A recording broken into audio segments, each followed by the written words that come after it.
So what's up mga kalapatids, nandito na naman tayo sa ating kulungan.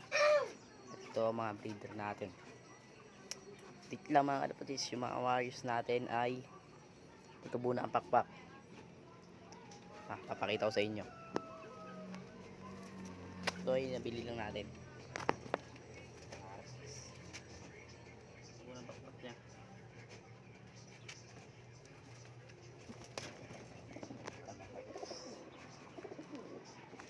Ito mga to, breeder natin to. Bili lang natin yung mga kalapatids. Wala pa makapakpak yan kasi tinutulan natin sila. Ito pares niya. Tubo ng pakpak niya. O yan. Bali 10 ang kalapat natin.